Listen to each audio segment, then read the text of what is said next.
Sebenarnya argumentasi tentang kata Allah sudah bisa berakhir di situ, habis perkara. Tapi karena mungkin ada banyak argumentasi yang lain yang dilontarkan, ya kita lanjut. Oke, pemakaian kata Allah dalam sejarah umat Kristen. Kata-kata Bismillah Ar-Rahman War-Rahim. Ini adalah kata-kata yang sudah dipakai selama ratusan tahun di dalam agama Kristen sebelum muncul agama Islam di dunia. Kalau demikian pola pikir Pak Jeff, berarti Pak Jeff sudah menjadikan Kristen Arab sebagai standar kebenaran firman, bukan firman Tuhan itu sendiri. Dan lagi dalam ayat apa Pak Jeff katakan Bismillah Ar-Rahman War-Rahim? Jadi kalau Kristen Arab menggunakan nama sesembahannya waktu itu bernama Kuankong, berarti boleh juga dong ya? Atau karena kebetulan kata Allah sama-sama dipakai dalam kekristenan di Indonesia, lalu dihalalkan? Mana kebenaran firmannya? Gak ada sama sekali. Yang ada kebenaran Kristen Arab. Ngeri amat berpikir demikian kalau sebagai pedoman kebenarannya. Jadi Bismillah artinya di dalam nama Allah. Orang-orang Kristen sudah menggunakan kata ini selama ratusan tahun, bahkan sejak hari Pentakosta ini sudah dipakai. Tadi sudah saya buktikan, saat hari Pentakosta, orang Yahudi dari Arab tidak memakai kata Allah. Yang dipakai adalah Yahwah, karena mereka saat itu mendengar dalam bahasa Arab. Dan nama Yahweh berubah menjadi Yahwah, karena bahasa Arab tidak mengenal vokal E. Jadi harus dibedakan antara nama dan bahasa. Yang sedang kita bahas ini soal nama, bukan bahasa. Kalau orang Kristen dulu sudah ratusan tahun pakai Bismillah dalam nama Allah, kenapa baru sekarang saja dipermasalahkan soal Allah harus masuk di dalam kitab suci? Apakah karena ada gerakan Ruh HaKodes di akhir zaman ini? Karena Tuhan sedang memulihkan namanya? Kenapa dari dulu orang Kristen di Indonesia kalau berdoa tidak pernah diakhiri dalam nama Allah? Sehingga orang berdoa dengan mengatakan, dalam nama Allah kami berdoa, amin. Atau mulai sekarang Pak Jeff mulai mau mensosialisasikan agar kalau berdoa diakhiri saja dengan nama Allah karena tidak salah.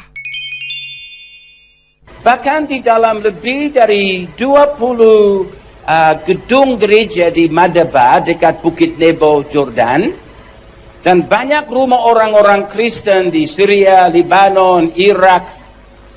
Ini sudah kembali kepada awalnya ini sekarang. Terus,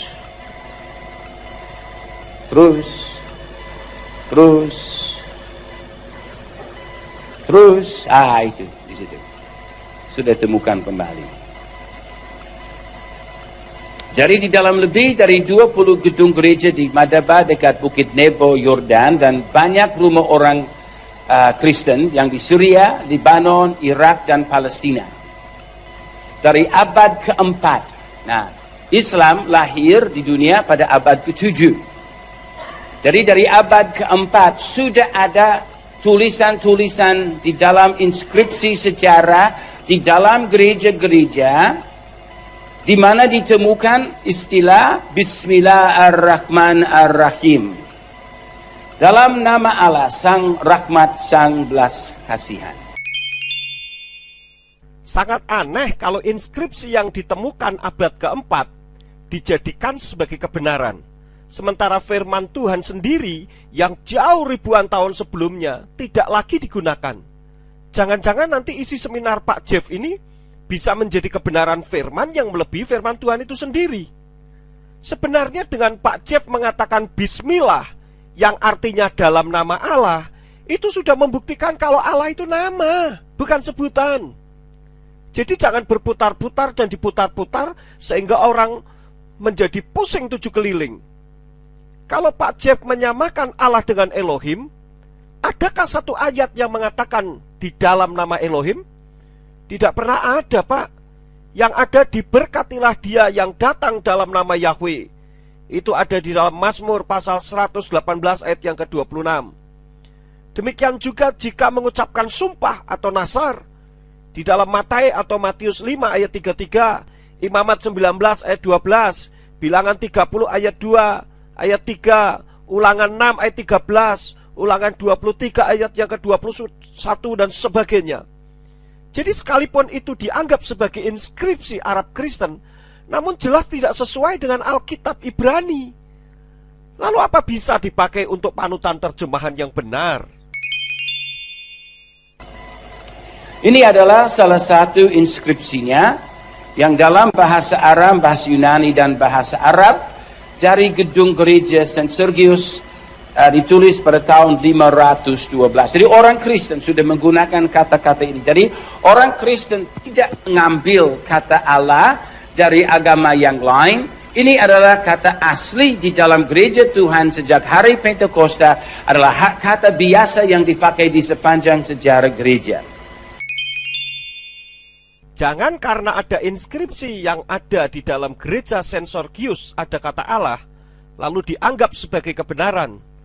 Bagaimana kalau ada gereja lain yang diketemukan juga inskripsi dengan menggunakan nama sesembahan lokal dan lebih kuno daripada apa yang ditemukan di gereja St. Sergius?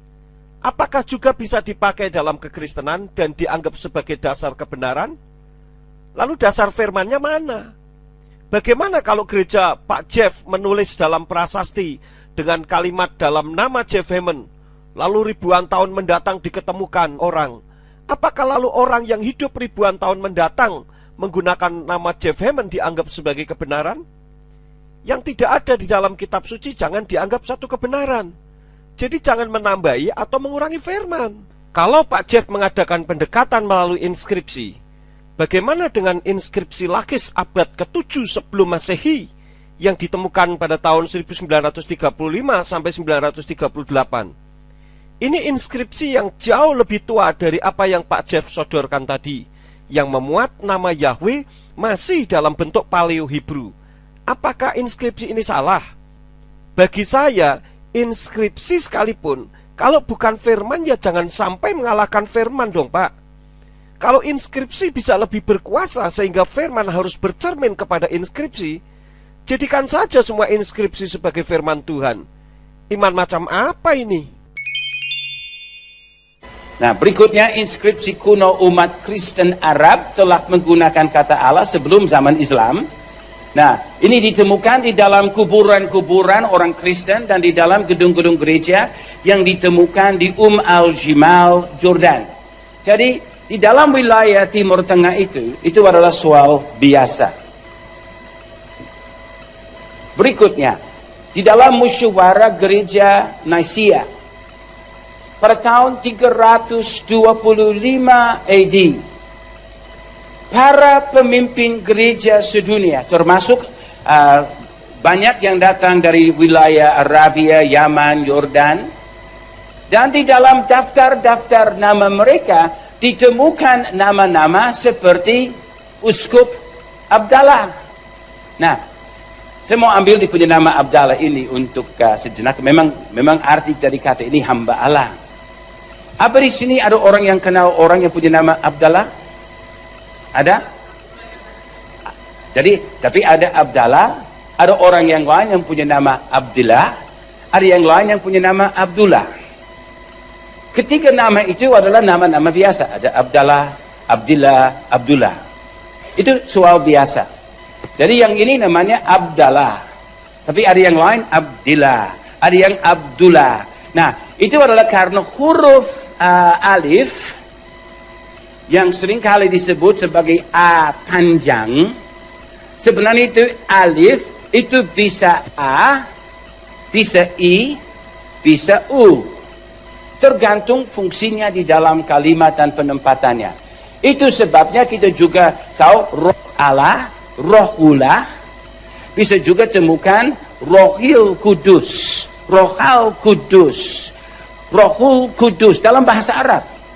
Kata-kata itu. Jadi itu punya A, I, U bisa berada di dalam setiap kalimat tergantung kepada fungsinya. Tetapi yang penting yang kita catat, di dalam awal sejarah gereja, seperti pada waktu di musyawarah Nicaea, sudah ada pemimpin-pemimpin Kristen yang menggunakan nama hamba Allah, Abdallah. Artinya, Kata Allah adalah kata Kristen yang telah dipakai pada zaman itu.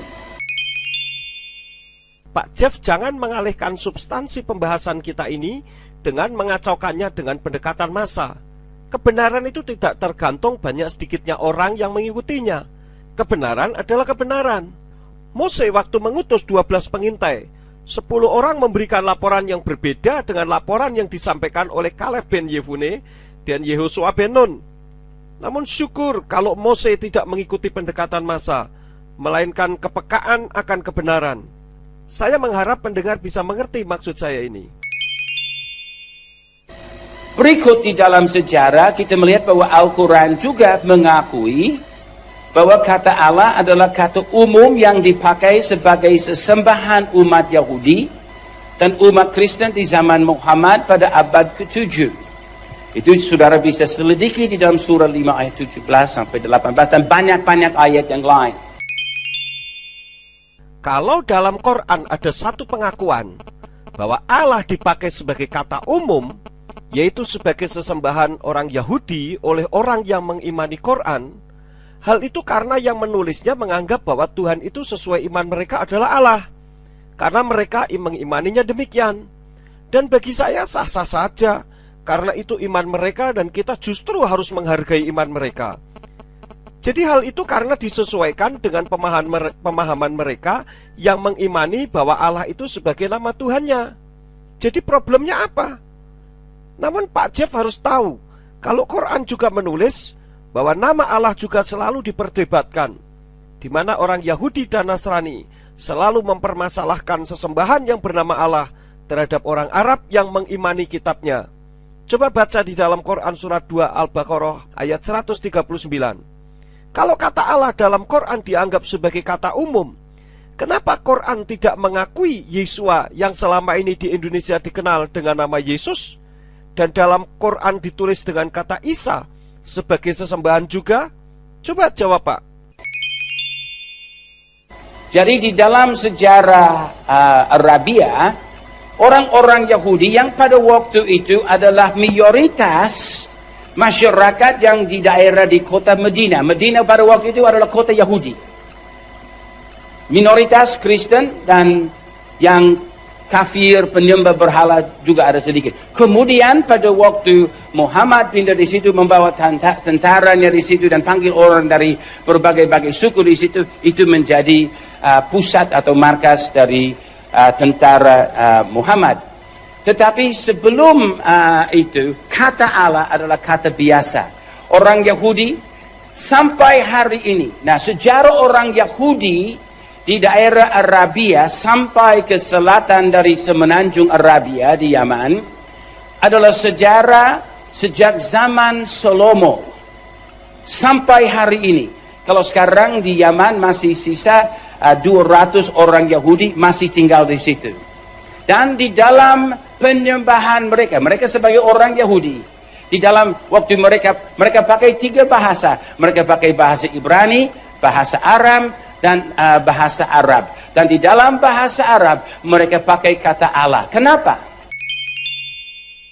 Pak Jeff ini selalu berbicara sejarah, namun sejarah yang membuktikan bahwa orang Yahudi, bahkan para nabi yang jauh sebelum Yakov lahir, sudah menyembah Tuhan yang bernama Yahweh, kok malah dilupakan? Ini memenggal sejarah namanya. Bagaimana ini? Kalau begitu, jika misalkan dalam perkembangan selanjutnya ternyata ada orang Yahudi yang tinggal di pedalaman Ambon dan sudah lama beradaptasi dengan penduduk pedalaman Ambon sehingga tidak bisa berbahasa Yahudi dan bahasa lain, apakah orang Yahudi menyebut Tuhannya dengan tete manis juga dianggap benar karena mereka sebagai orang Yahudi? Karena kata Allah adalah identik dengan kata Eloah dalam bahasa Arab, atau Allah atau Elah di dalam bahasa Aram. Itu tidak beda, kata yang identik sama.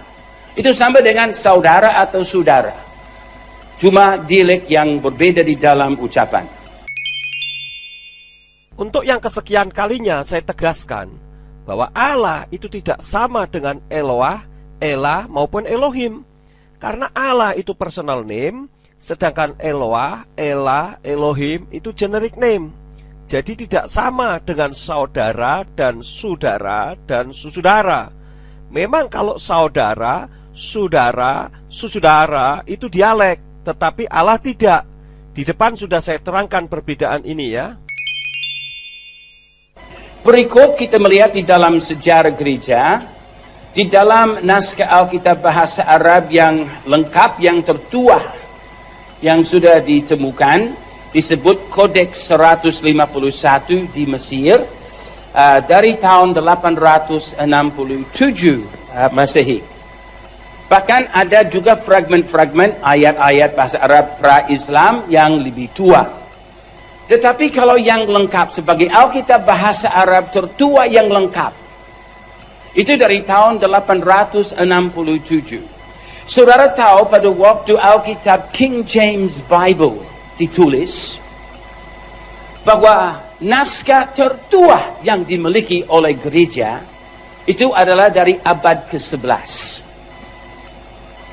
Artinya, yang di dalam bahasa Arab adalah naskah lebih tua daripada dulu yang dipakai di dalam menyusun Alkitab yang disebut Alkitab klasik bahasa Inggris King James Bible, yang sampai hari ini masih dipertahankan sebagai Alkitab yang sah atau yang terbaik oleh sekelangan orang. Jadi kalau kita melihat di dalam hal ini sejarah Alkitab dalam bahasa Arab dan bahasa Aram bisa dilihat di sepanjang sejarah sejak 2000 tahun, di mana mereka telah menggunakan dan sampai hari ini mempertahankan penggunaan kata Allah. Sumber iman kita itu bukan berasal dari orang Arab, tetapi dari orang Yahudi. Jadi Pak Jeff jangan coba-coba menyerongkan firman, dan harap para pendengar jangan sampai terkecoh. Dan kalau Pak Jeff bicara soal inskripsi kodek dan belajar kritis, tolong terjemahkan The Old Syriac Gospels, khususnya 2 manuskrip yang selamat, yaitu Codex Sirus Quretonianus dan Codex Sirus Sinaiticus. Kemudian bandingkan dengan Perjanjian Baru Yunani. Referensi saya, Victor Alexander tahun 1998 menyatakan bahwa ketika ia menerjemahkan kitab Markos dan Matae, kemudian Yohanan dan diteruskan Lukas dari Ancient Aramaic Gospel yang dibeli dari Official Ancient Church of the New Testament Book, berkesimpulan bahwa hasilnya bukan dari terjemahan Perjanjian Baru Greek. Dan inilah yang diduga berasal dari original Ancient Tongue, yang tentu saja nama Yahweh tetap tidak berubah. Jadi kesimpulan sejarah, kata Allah adalah kata umum untuk yang disembah dan telah dipakai demikian selama 3.500 tahun. Kalau kata Allah adalah kata umum, kenapa tadi Pak Jeff mengatakan ada kalimat Bismillah yang artinya dalam nama Allah, bukan dalam Allah? Nah, itu saja menunjukkan kalau Allah itu nama, bukan kata umum. Kok jadi kontroversi sendiri sih Pak? Bagaimana ini? Demikian pemakaiannya oleh umat Yahudi dan bukan umat Kristiani, tapi umat Kristiani. Rupanya muat terlalu banyak di situ. Di sepanjang sejarahnya. Jadi kalau kita melihat di dalam apa yang sudah dicatat di dalam sejarah, kita tidak perlu meragukan pemakaian kata Allah. Di dalam sejarah gereja, sejak hari lahirnya gereja pada hari Pentakosta, itu adalah kata yang sah dan resmi. Sekali lagi saya katakan bahwa pada hari Pentakosta, pada zaman gereja mula-mula, tidak ada kata Allah yang dipakai sebagai nama diri, melainkan nama Yahweh, karena orang-orang Yahudi Arab mendengar dalam bahasa Arab, bukan nama Arab. Jadi nama Yahweh diucapkan Yahweh karena huruf Arab tidak mengenal vokal E. Di depan tadi teman saya yang ahli bahasa Arab sudah membacakannya bagi saudara, dan nama Yahweh tidak berubah menjadi Allah, melainkan Yahweh. Dalam agama Islam, kata itu bukan hanya sesembahan, konsep mereka sedikit berbeda. Dalam agama Islam, kata itu bukan hanya sesembahan, tetapi juga nama yang disembah. Dan sudah dipakai demikian sejak abad ke-7 di dalam agama Islam. Agama Islam tidak pernah menjadikan kata Allah sebagai sebutan. Semua bicara masalah nama diri. Dengan adanya konsep yang berbeda tentang kata Allah, jika dipakai oleh orang Nasrani saja, membuktikan kalau Allah itu bukan sebutan ataupun bahasa, melainkan nama diri. Tetapi di dalam agama Yahudi dan di dalam agama Kristen, kata Allah bukan nama. Itu adalah yang kita sembah. Yang kita sembah mempunyai nama. Jadi itu berbicara tentang Sang Pencipta, Sang Maha Besar. Jadi yang adalah, mau katakan apa? Bukan makhluk, tapi karena makhluk adalah yang diciptakan. Pokoknya dia adalah pribadi, oknum yang menciptakan langit dan bumi, yang kita sembah. Dan kata untuk sesembahan Allah. Tetapi Allah mempunyai nama.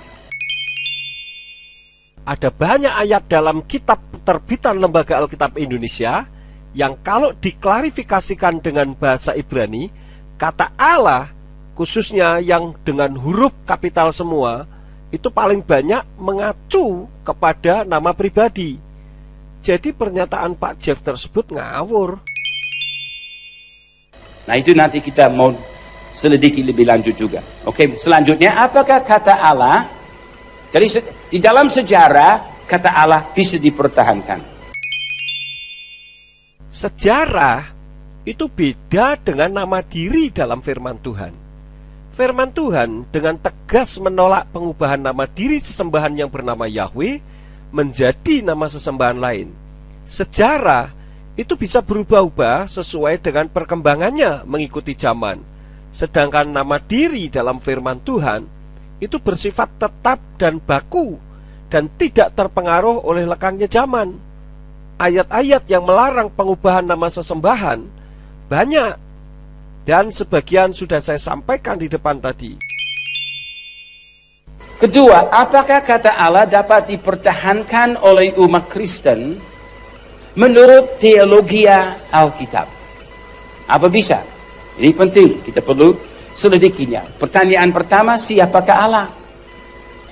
Dan ini kita dapat lihat di dalam 3 pandangan. Dari zaman jahiliyah, juga di dalam sejarah umat Yahudi dan Kristen, dan juga di dalam agama Islam.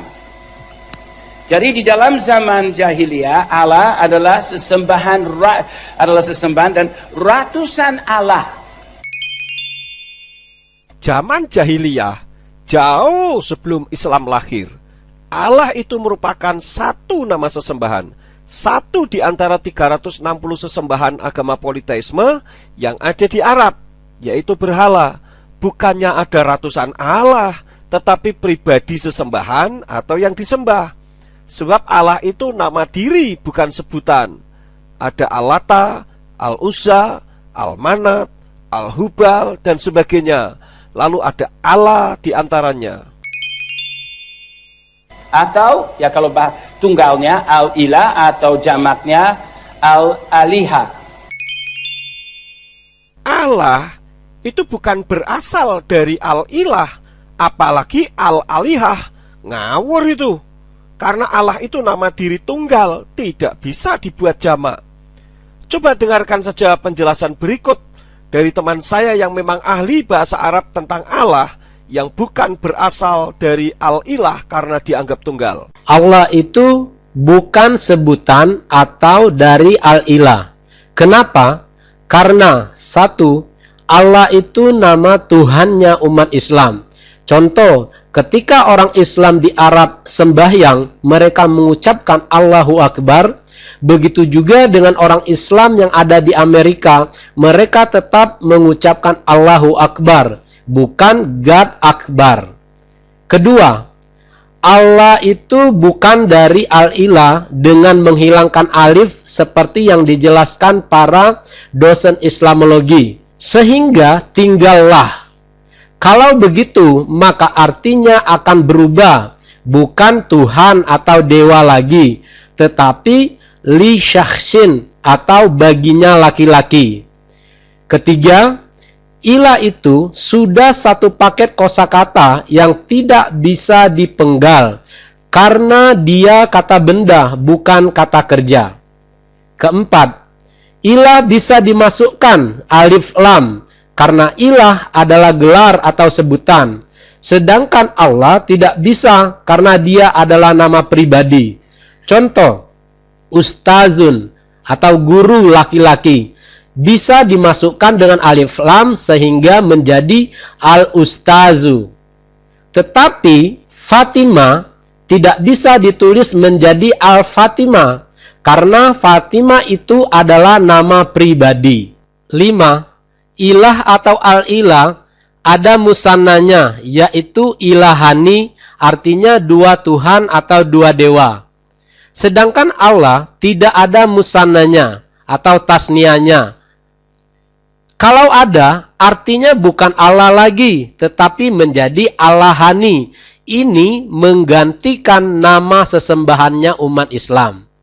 Contoh, Fatimah, kalau dimusanakan menjadi Fatimah Tani, maka nama Fatimah itu akan berubah, bukan Fatimah lagi, tetapi adalah Tante Fatimah Tani. 6. Ilah atau al-ilah bisa diterjemahkan menjadi dewa atau sesuatu yang disembah. Sedangkan Allah tidak bisa diterjemahkan ke dalam bahasa apapun karena dia adalah nama pribadi. Anda bisa melihat dalam Kamus Indonesia, Arab, Inggris karangan Abdul bin Nuh dan Umar Bakri halaman 76. Ketujuh, Allah bukan dari Hamzah lam ha. Karena kalau diuraikan secara ilmu sorof tidak pernah ditemukan baik fi'il madinya, mudhari'nya maupun masdarnya. Yang ada Hamzah lam ha atau Allah.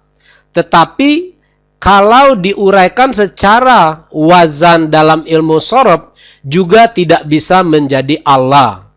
Contoh, Allah dengan wazan af'ala yuf'ilu if'alan. Jadi kalau kita uraikan secara nahwu sorof, Allah itu menjadi Allah yulihu illahan. Dan itu bukan Allah, tapi itu adalah sebutan. Kenapa? Karena Allah adalah nama pribadi yang tidak bisa dikutak-katikkan. Jadi saudara-saudara yang tidak mengerti bahasa Arab, jangan cepat percaya kepada para pendeta yang mengaku dirinya mengajar Islamologi, tetapi hanya mempertahankan kata Allah dalam kekristenan. Jadi ini adalah kata-kata yang memang ada sejak awal dari bahasa ini. B, dalam umat Yahudi dan Kristen, Allah adalah kata sesembahan, bukan nama dari Sang Pencipta. C, dalam agama Islam, kata Allah adalah nama sesembahannya. Jadi konsepnya berbeda. Kalau untuk orang jahiliyah, orang kafir, kata Allah adalah untuk ribuan sesembahan. Nah, dengan adanya konsep yang berbeda saja, itu menunjukkan kalau Allah itu bukan bahasa atau sebutan. Dan perlu dicermati, yang sedang kita bahas ini adalah firman dalam kitab sucinya umat Nasrani yang benar. Jadi jangan dirancukan dengan konsep agama atau kepercayaan lain, sehingga orang jadi bingung dan menganggap Allah masuk dalam kekristenan itu sah-sah saja dan legal. Ini sungguh sangat tidak masuk akal. Apalagi yang dijadikan contoh adalah agama politeisme, orang Yahudi Arab, dan umat Islam yang memang nama sesembahnya bernama Allah. Tadi juga dikatakan Allah itu di zaman jahiliyah ada ratusan. Nah sekarang dikatakan ada ribuan. Nanti lama-lama jadi puluhan ribu deh. Yang benar yang mana ini?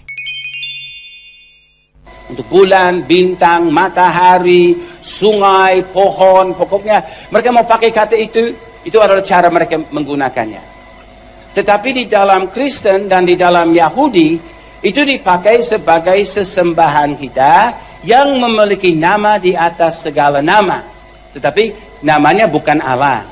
Di dalam agama Islam, kata Allah adalah sesembahan mereka sekaligus nama dari sesembahan mereka. Agama Islam tidak pernah menjadikan Allah sebagai nama sekaligus sebagai sebutan. Kalaupun mereka mau menjadikan kata Allah sebagai sebutan dan sekaligus sebagai nama diri, ya silakan saja, karena itu memang iman mereka. Jadi hormatilah iman agama lain dan jangan dibikin sama rata dong. Ini yang menjadikan konflik horizontal antara Kristen dan Katolik terhadap Islam, karena membuat nama sesembahnya jadi rancu. Lalu kapan Indonesia bebas dari konflik ini? Tidak usah menolong Tuhan lah. Kalau masing-masing berada di jalurnya sendiri-sendiri kan enak. Umat Nasrani mau pindah Islam, monggo, silahkan saja. Demikian juga sebaliknya, umat Islam mau pindah ke Kristen, ya tidak masalah. Karena masing-masing sudah memahami nama sesembahnya sendiri-sendiri. Tidak rancu dan kacau.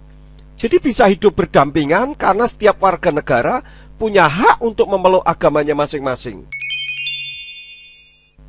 Konsep ala Kristen tentang Allah. Konsep Kristen tentang Allah adalah beda dengan Islam. Dalam Islam, Allah adalah nama sesembahan. Nah, ini baru benar bahwa dalam Islam Allah itu nama sesembahan.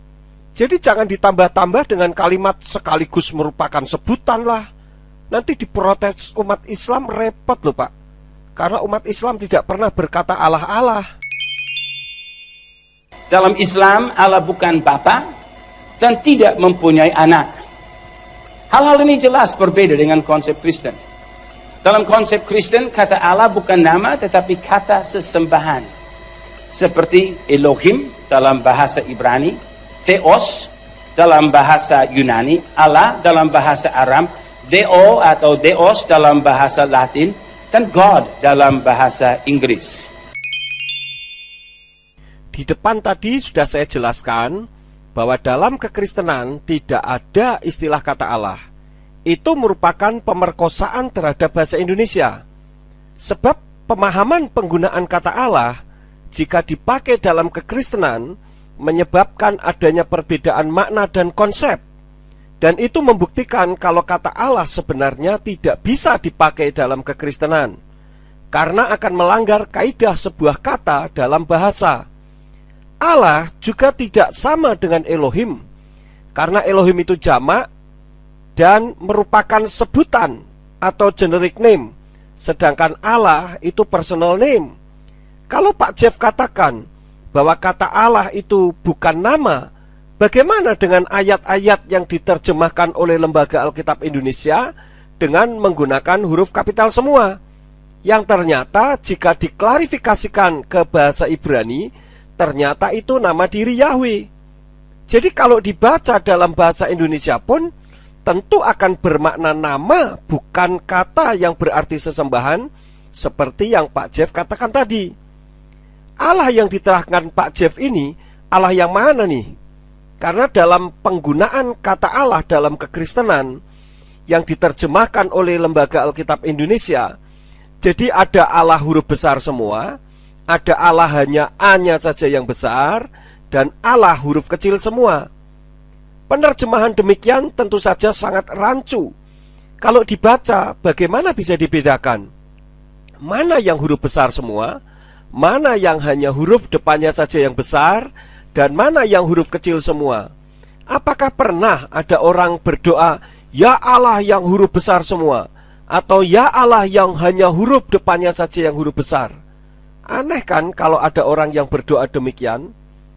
Dan lagi dalam bahasa Ibrani dan bahasa Arab tidak ada huruf besar dan huruf kecil. Apakah untuk membedakannya kalau huruf besar semua berarti suaranya dibesar-besarkan? Sekali lagi saya tegaskan bahwa Elohim, Theos, God, Deus itu bukan nama melainkan sebutan. Jadi bisa berbeda-beda dalam setiap bahasa. Bisa juga diterjemahkan menjadi Gusti dalam bahasa Jawa, atau Tete Manis, Puang Matua, dan sebagainya. Dalam konsep Kristen, Allah adalah sesembahan Tritunggal, Bapa, Firman, Roh. Di mana Allah adalah Bapa dan Allah memiliki anak-anak melalui penciptaan dan penebusan, dan secara khusus Yesus melalui penjelmaan. Jadi Allah adalah Bapa dari tiga segi. Adam, dia adalah disebut anak Allah karena Allah menciptakan dia. Saudara dan saya sebagai orang percaya kepada Yesus Kristus yang lahir baru, kita juga disebut anak-anak Allah. Siapa yang menerima dia disebut berhak menjadi anak-anak Allah. Tapi Yesus secara ajaib dan luar biasa lewat prinsip inkarnasi, penjelmaan, dia anak Allah menjadi anak manusia dan hidup di antara kita untuk menjadi juru selamat kita. Jadi konsep kita tentang Allah tentu berbeda. Dalam konsep Kristen, Allah memiliki nama yang sudah dinyatakan di sepanjang sejarah. Di dalam zaman sebelum hukum Taurat, dia menyatakan diri sebagai El Shaddai. Nah, ini saya mau memperkenalkan diri saya. Hei, apa kabar? Saya El Shaddai. Nah, tanya kepada dia, siapa namanya? Siapa namanya? El Shaddai. Apakah tadi saya katakan nama saya El Shaddai? Tidak. Saya berkata, hey, hello, saya El Shaddai. Saya memperkenalkan diri sebagai apa? El Shaddai. Saya tidak berkata, nama saya adalah El Shaddai. Tetapi, waktu dia bertanya, siapa namanya? Dia langsung menjawab, El Shaddai.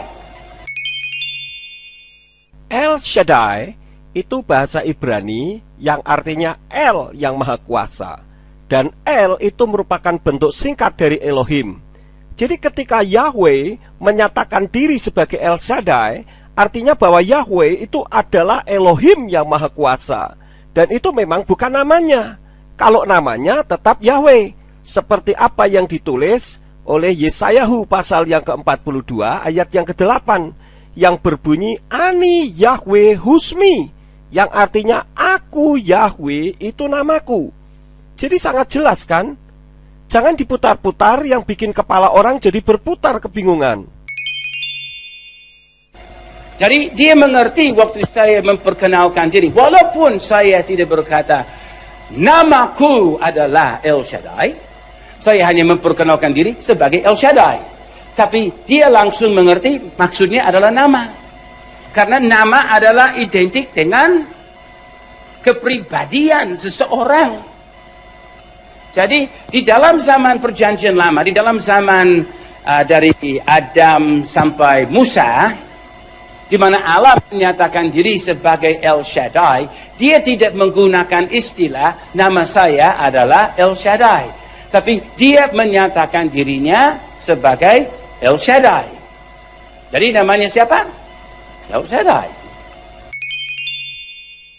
Saya tegaskan bahwa yang menyatakan dirinya sebagai El Shaddai itu bukan Allah, melainkan Yahweh. Dalam kitab Kejadian 17 ayat 1 berbunyi demikian. Wa yehi Afram ben Tisim sana wetesa sanim wa yera Yahweh el Afram wa yomer elai ani El Shaddai hit halek lepanai wehye tamim. Yang artinya, ketika Afram berusia 99 tahun, Yahweh menampakkan diri kepada Afram dan berfirman, Akulah El Shaddai, hiduplah di hadapanku dan jadilah sempurna. Jadi jangan sampai rancu di sini ya. Tetapi di dalam zaman hukum Taurat, dia menyatakan dirinya dengan nama Ehye dan Yahweh. Mungkin nanti saya akan membicarakan itu lebih jauh Sekarang ini saya melewati saja, tetapi saya mau katakan kepada saudara bahwa kata Ehyeh dan Yahweh adalah dua bentuk dari kata yang sama yang Allah gunakan untuk memperkenalkan nama dirinya kepada Musa. Nah, lagi-lagi Pak Jeff mengatakan kalau Sang Pencipta itu memang menyatakan nama dirinya dengan nama Yahweh. Lalu kenapa jadi pusing? Dan tadi di depan dikatakan tidak bisa disebut lagi nama itu. Bagaimana ini? Saya terangkan kepada pendengar bahwa Ehyeh itu bukan nama, melainkan Yahweh menyatakan eksistensinya. Buktinya tidak ada satu ayat pun yang mengatakan maka berfirmanlah Ehyeh. Yang ada berfirmanlah Yahweh atau Wayomer Yahweh, bukan Wayomer Ehyeh. Dalam Keluaran 3 ayat yang ke-14 berbunyi demikian. Wayomer Elohim el Moshe Ehyeh asher Ehyeh Wayomer kotomar livni Yisrael Ehyeh selachani alechem, yang artinya berfirmanlah Elohim kepada Mose, aku ada yang aku ada. Lalu dia berfirman, engkau akan mengatakan hal ini kepada Bani Yisrael, aku ada telah mengutus aku kepadamu. Jadi kata Ehyeh itu merupakan pernyataan keberadaannya, bukan namanya.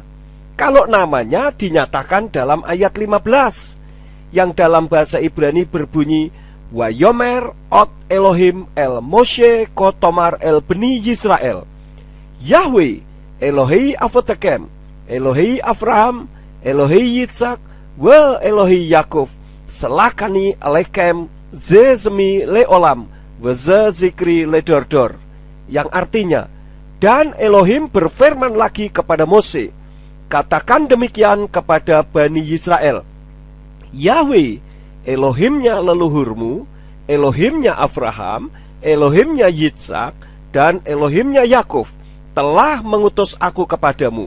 Itulah namaku untuk selama-lamanya, dan itulah pengingat bagiku dari generasi ke generasi. Jadi jelas namanya adalah Yahweh. Dan nama itu tetap tidak berubah dari generasi ke generasi. Jadi jangan coba-coba mengubah menurut kehendak kita. Dengan alasan Tuhan kan tahu isi hati kita. Memang benar Tuhan tahu isi hati. Tetapi apa yang engkau ucapkan itu berasal dari hati, kata firman. Jadi kalau yang diucapkan itu Allah, ya berarti yang ada di dalam hatimu tentu saja Allah, bukan Yahweh. Tetapi di dalam perjanjian baru, dia tidak menggunakan kata El Shaddai atau Ehyeh Yahweh. Dia justru memperkenalkan dirinya dengan nama Kurios Yesus Kristus. Kurios Yesus Kristus itu bahasa Yunani yang artinya Tuhan Yeshua HaMashiach, yang selama ini kita kenalnya dengan Yesus Kristus. Dan itu sebenarnya merupakan manifestasi dari Yahweh yang turun ke dunia dalam wujud manusia, supaya bagi orang yang percaya kepadanya tidak binasa, melainkan beroleh hidup kekal sampai selama-lamanya. Ini ada sejarahnya, nanti kita akan selidikinya lebih lanjut. Di dalam zaman perjanjian lama, nama Allah belum dinyatakan dengan lengkap. Jadi secara teologi kita melihat bahwa Allah secara progresif menyatakan dirinya. Jadi tidak selengkap pewahyuan Allah di dalam Kejadian 1 ayat 1 dan 2. Walaupun kalau kita baca Kejadian 1 ayat 1 dan 2, kita akan melihat Allah sudah mulai menyatakan dirinya menggunakan kata Elohim. Elohim berfirman dan menciptakan. Yang menyatakan dirinya sebagai Sang Pencipta dalam Kejadian 1 ayat 1 itu bukan Allah, melainkan Yahweh, yang di situ ditulis dengan sebutannya yaitu Elohim. Dan Elohim itu bukan nama, karena kata Elohim bisa dipakai untuk menyebut sesembahan-sesembahan lain yang bukan Yahweh. Kalau Pak Jeff katakan bahwa dalam perjanjian lama Yahweh yang tadi disebutnya sebagai Allah belum menyatakan namanya dengan lengkap, itu ngawur. Saya akan baca dalam Kejadian 4 ayat yang ke-26, yang dalam bahasa Ibrani berbunyi demikian. Uleshet gam hu yulat ben wa yikra et smo enos ashukal likro beshem Yahweh, yang artinya, dan bagi Set seorang putra telah dilahirkan baginya juga, dan dia menyebut namanya Enos. Maka orang mulai berseru dalam nama Yahweh. Jadi jelas Yahweh sudah dikenal sejak zaman Enos, dan bahkan kitab suci menulis dengan jelas dalam Kejadian pasal 2 ayat yang ke-7 bahwa Yahweh Elohim lah yang membentuk manusia. Jadi secara logika Adam dan Hawa pun tentu mengenal Yahweh karena mereka berdialog dengan Yahweh. Justru apa yang ditulis di dalam Kejadian 1 ayat 1-2 lah yang tidak lengkap, karena tidak ditulis namanya. Dan hal itu memang tidak masalah, karena Yahweh sedang melakukan karya yang tidak harus menyebutkan namanya, melainkan hanya sebutannya. Jadi jangan dibolak-balik, Pak Jeff. Siapakah firman? Yesus. Yohanes 1 ayat 1. Di situ dikatakan bahwa dia adalah firman, firman yang telah datang menyatakan diri di atas muka bumi. Jadi Allah Bapa sedang berfirman, firman yang berjalan melakukan penciptaan, itu adalah Yesus. Lalu dikatakan dan roh Allah melayang-layang di atas permukaan air. Jadi dari ayat 1 dan 2 kita mulai melihat dinyatakan Allah Tritunggal, Bapa, Firman, Roh Kudus sedang bekerja. Tapi walaupun Allah menyatakan dirinya dari ayat-ayat pertama di dalam Alkitab sebagai Tritunggal, itu belum jelas kepada manusia pada waktu itu. Itu hanya akan menjadi jelas di abad-abad kemudian. Tadi sudah saya sampaikan bahwa Yahweh Elohim telah menyatakan dirinya dengan sangat jelas. Bahkan disebutkan zaman Enos saja orang sudah berseru-seru kepada Yahweh. Jadi pernyataan Pak Jeff tadi jelas tidak punya dasar firman Tuhan sama sekali. Justru dalam Kejadian 1 ayat 1-2 tidak menyebut nama di situ. Namun bukan berarti nama Yahweh tidak dikenal, karena Yahweh itu kekal. Artinya nama itu jelas dan tidak pernah berubah dari kekal sampai kekal. Dalam kitab Yesayahu pasal yang ke-44 ayat yang ke-6 dikatakan, Ko amar Yahweh melek Yisrael wa goalo Yahweh Sefaot ani Rision wa ani Akharon umibal adai ein Elohim, yang artinya, beginilah Yahweh Raja Yisrael dan yang menebusnya, Yahweh Sefaot berfirman, Akulah yang awal dan akulah yang akhir, dan tidak ada Elohim selain aku. Hal ini sama seperti Yesua yang menyatakan dirinya dalam Wahyu pasal 1 ayat yang ke-8 sebagai Aleph Wetau atau Alfa dan Omega dalam bahasa Yunani. Karena memang Yahweh itu ya Yesua, satu pribadi yang tidak bisa dipisah-pisahkan. Dan itu sesuai dengan kitab Yohanan pasal 10 ayat yang ke-30. Ani waha'af ekhad, aku dan Bapa itu satu. Jadi Allah pada waktu awal menyatakan dirinya tidak lengkap, tapi tahap demi tahap. Sampai nama itu dapat dikenal dengan sempurna melalui kedatangan Yesus yang datang untuk menyatakan Allah selengkapnya kepada kita. Nah sekarang nama Allah dapat dikenal sepenuhnya dan Roh Kudus telah menyatakannya sehingga umat Kristiani memiliki pewahyuan yang lengkap yang dapat dikenal dalam semua bahasa yang mengekspresikan sifat dirinya. Siapakah namanya itu? Nanti kita tanya. 3. Konsep nama Tuhan. Menghormati nama Tuhan adalah sangat penting. Ada orang berkata nama seseorang tidak bisa berubah.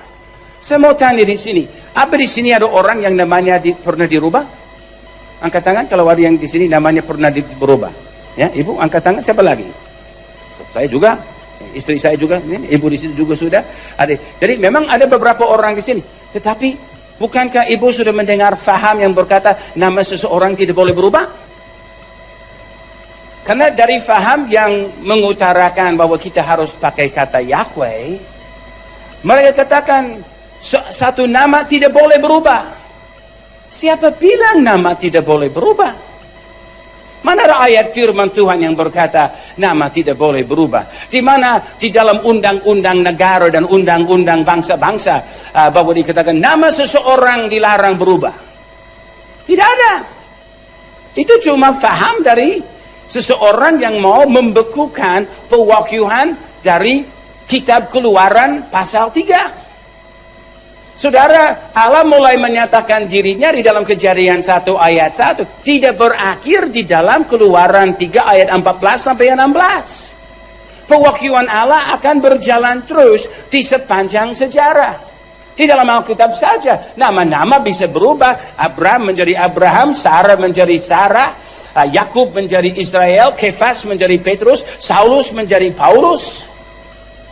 Jadi, ini bukan asing kepada Alkitab bahwa nama bisa berubah. Oke, nama Jeff Hammond mungkin bisa berubah, tetapi kan ada prosedurnya. Kenapa nama Jeff Hammond bisa berubah atau sebelumnya bernama lain?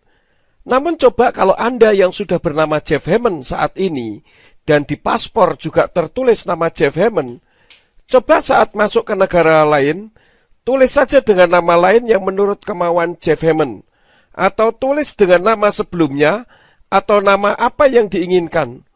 Wong beda huruf saja seperti U dengan OE akan bermasalah kok. Bisakah masuk ke negara yang dituju? Nggak bakalan diizinkan, dan pasti disuruh pulang. Deportasilah yang akan diterimanya. Setahu saya, dulu nama Bapak Jeff Harvey kan? Lalu kenapa kok diganti sekarang menjadi Jeff Hammond? Tentu karena Bapak merasa nama Jeff Harvey itu tidak benar atau tidak tepat, sehingga perlu diganti menjadi nama yang lebih benar atau lebih tepat, sesuai dengan kehendak hati Bapak yang punya nama. Tapi sekali lagi itu jelas sesuai dengan isi hati Bapak kan? Nah, kenapa Bapak dengan seenaknya mengganti nama Yahweh sesuai dengan kehendak hati Bapak, bukan sesuai dengan kehendak isi hati Yahweh? Kalau Bapak tetap saya panggil dengan Jeff Harvey bagaimana? Mungkin Bapak akan mengatakan, ya silahkan saja. Itu karena Bapak yang punya nama mau pakai dua nama, yaitu Jeff Harvey dan Jeff Hammond, atau mungkin juga dengan nama yang lain lagi. Tetapi perlu saya ingatkan, tidak ada satu ayat pun yang mengatakan Yahweh mau diganti namanya dengan nama lain. Yang ada justru Yahweh melarang mengganti namanya dengan sembarangan. Menyebut dengan sembarangan saja Yahweh melarang. Coba baca di dalam Keluaran pasal yang ke-20 ayat yang ke-7. Di situ dikatakan jangan menyebut nama Yahweh Elohimmu untuk kesia-siaan, karena Yahweh tidak akan membebaskan orang yang menyebut namanya dalam kesia-siaan. Kalau tadi Pak Jeff mengatakan nama-nama dalam kitab suci bisa berubah, satu contoh Yakov jadi Israel misalkan. Bahkan ada banyak orang-orang Indonesia yang berubah, bahkan nama saya pun berubah. Saya tahu itu. Namun perhatikan dengan baik, siapa yang mengubah nama-nama itu? Tentu orang atau instansi yang lebih berkuasa dari si pemilik nama tersebut. Beberapa puluh tahun yang lalu, nama-nama Chinese di Indonesia disuruh pemerintah Indonesia untuk diubah menjadi nama Indonesia. Sehingga ada orang yang bernama Wi Xian Tiong menjadi Bambang, Si Mei Hua menjadi Rini, dan sebagainya. Nah sekarang pertanyaan saya, apakah Anda lebih berkuasa dari Yahweh sehingga berkuasa untuk mengubah namanya? Padahal firman dengan tegas mengatakan bahwa namanya adalah satu-satunya dan kekal dari generasi ke generasi. Jadi jangan menyamakan dengan pemerintah yang punya kuasa untuk mengubah nama seseorang, karena pemerintah lebih berkuasa dari seseorang tersebut. Anda mengerti maksud saya? Siapa yang mengubah nama dalam kitab suci? Apakah orang itu sendiri? Yahweh atau Yesua yang lebih berkuasalah yang mengubah. Jadi jangan disamakan sebagai contoh dong. Itu tidak cocok. Apakah saudara lebih berkuasa dari Yahweh sehingga dengan gampang mengubah namanya? Bahkan setiap kata bisa dijadikan nama. Ada argumentasi yang berkata, kata Tuhan tidak, itu bukan nama. Siapa bilang itu bukan nama? Nyong. Apa di sini ada orang yang masih nyong? Ada orang di sini masih Nyong? Oh, mungkin ada di sini masih Nyong.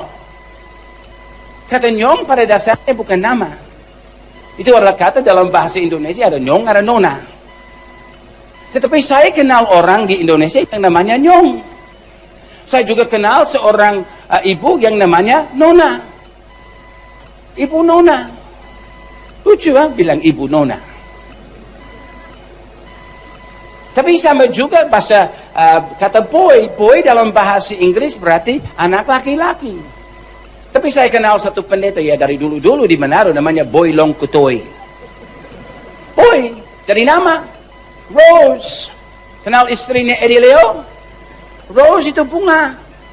Tapi kata Rose dijadikan nama untuk seseorang. Van Netten. Nah, kita kenal seorang, beberapa orang yang namanya Van Netten.